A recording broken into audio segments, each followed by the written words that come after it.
Gentlemen, let's turn our attention to the issue of SARS, and it's time for presidential probe on this one. What do you make of the development yesterday on the social media yesterday, and some other political pundits have been talking about? This is not the first time we've been talking about this issue of state police, even on this platform. What do you make of this activity of these people vis-a-vis this particular presidential probe? He has given them an ultimatum to submit reports about creating local government and state police. Samuel, what do you make of this development? Well, let me first of all talk about the issue of SARS. Whatever actions and inactions in the negative of the men of SARS, I can easily premise it on who is the leading SARS, who is the head of SARS formation at one point in time. I've said it here before. We've discussed this extensively during the so-called menace of the noise of NSAS kind of thing. And I said the fact that there are some bad eggs in that sections of the Nigerian police does not make SARS itself a bad, institution. It's just a question of sanitization and at the same time orientation and reorientation of that area of works. And I also mentioned that leaders, whoever leads that place, must be conscientious enough to know that every other thing that happens will also bounce back on him. Apart from the fact that which of the members of SARS that may have done anything, that is untoward, the leader will also have to have some backlash.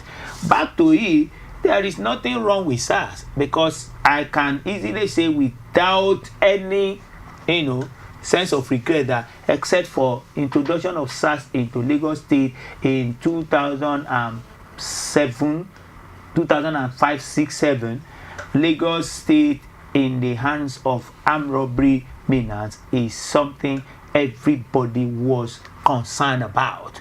As at that point in time, in the broad daylight, they would take these gas things to a bank and they would use that to blow up what they call the bank vote in the glaring of everybody, with our normal and regular policemen not being able to catch them.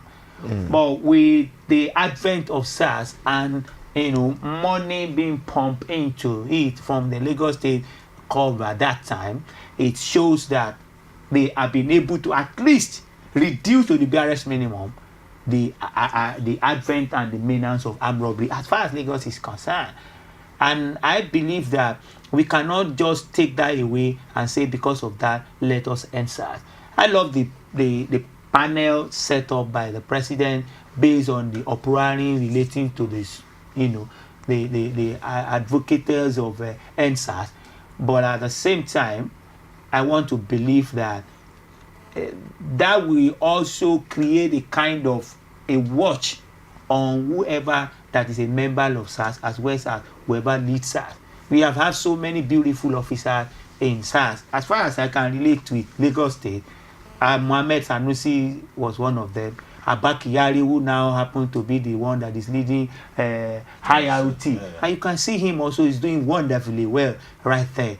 They have all been able to head SARS in Lagos, and they have performed wonderfully well, curtail some of the excesses of their men, and whenever any of them go out of the line, you make a report, immediate sanction, immediate reversals of whatever action they might have taken, especially in the areas of bribe taking. I have been able to go into the SARS office at one point in time, go with a victim, collect back 150,000 naira they collected in October the other year. I came in February and I was able to collect that 150,000 naira back because that was the barest minimum, irreducible minimum that I asked from the head SARS at that point in time, Mohammed Sanusi. And not only that, he immediately suspended the leader of that team. The police is first and foremost a human being. Bless you, sir. Secondly, is a Nigerian citizen. I have advocated in different fora, including here, that first, the police start suffering the brutality of the system from the police academy. We were in this country when a sister media station saw the deplorable state of the police college Ikeja, did a documentary, transmitted it, and in conjunction with the police authority wanted to raise up money to renovate the hostels and the toilets of the police academy college in Ikeja. They were at the point of launching it when the call came from the presidency. It was Jonathan that was president at that time, to stop it. That they were painting the government in bad light as if the government was not doing their job. That thing was truncated. Those hostels are still in deplorable state. Leaking roofs, dilapidated, that is, the toilets were no more in use. They were taking their bath in the open. Now, you train up a cadet that way. He graduates. And then, inside there, as a cadet, he's supposed to be the property of the federal government. They are feeding, hostel, the uniforms they wear and the rest. Right from there, they start buying it. They start buying those things. And then they come out. As he said, monies, there's a different way when monies are not released. These people are intelligence officers, so they know how much comes in, whether you declare it or not. So they are intelligence officers, they know. So some of them are trained specially for financial intelligence. So they know where money comes. They know how much comes into the rank and file. They know how much is approved from the budget, how much is ministry withholding, how much is coming to the IG, how much is withheld at that point, until from the deputy, until it comes to the zonal level, until it comes to the commissioner, until it trickles down to the DPO, how many finally comes to them. So they don't have. Recently, my friend from Eastern part of Edo State and his group, they went to Ishan land just last month. They went to distribute generators. I call this 5 kVA generators to police stations in Ishan land. They went to Urua, they went to Uromi, they went to different places. Some DPOs were almost shedding tears. There's this DPO who said that there have never been power supply in that police station.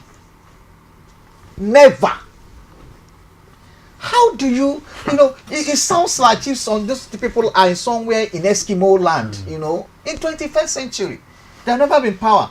So they asked them, how do you cope? They don't have generator. They don't have power. They cannot sustain. They couldn't buy.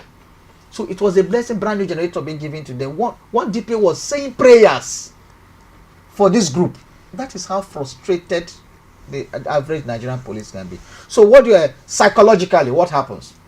You have decimated the high morale of this person. Have you been to their barracks? When you visit a typical police barracks, you pray that nobody you know should live in that condition. Because the barracks is like it's like a ghetto. It's a ghetto. In fact, it's not like a ghetto. It's like the lowest of the ghettos. No infrastructure, nothing. And they're living in squalor. And then the morale is down. So is that why we're having issues that has to do with violation of human rights? When a man is not killing of innocent people. Can I tell you something? When a man is already violated, in that condition, he's already a violated man or woman as an officer. The system have already violated them. Can't these officers speak out? Can't they speak out? Let me tell you. Where their union? Let me tell you. The rank and file is a regimented system. It's not like saying police army speak out. The constabulary training it cannot. True. So it may be things like what the advocate Samuel is talking about are the things, and then for us talking about it here, it's what we make the authorities. Then who is making this thing happen? If we give others, for example, there's a minister for there used to be a minister for police affairs. And they are now in Minister of Internal Affairs. The other minister of internal affairs, who is also probably getting his own cut. Then what is the IG doing about it? So the systemic decay is from top to bottom. So what do you expect the man to do? His salary, sometimes he doesn't even get it. How much? Sometimes it's very small. Most times, Apart from then now his that you said allowances. they are He increasing. doesn't get it. Then at So- the end of the day, he can't pay his children's school fees. This is the reason we see police officers doing roadblocks, checkpoints, and collecting. That's why. And then the ones that send themselves there. Most of collecting the time, 100 they are not even the ones Those that are send people themselves there. we see on the streets collecting Their 100 superiors send them there. commuters. Their see, superiors if I- send them This same there. superior that you're saying will deny them that. It's the they superior didn't that send send them They there. will deny. How would they not deny? I have seen in a police station where the DPO, where the officers will say, look, my DPO said that without, before you can release this person, this is how much I'm going to collect. And when they now see somebody like us coming down to say, hey, over my dead body, will I give you a dime? Let me see your DPO. The DPO will tactically deny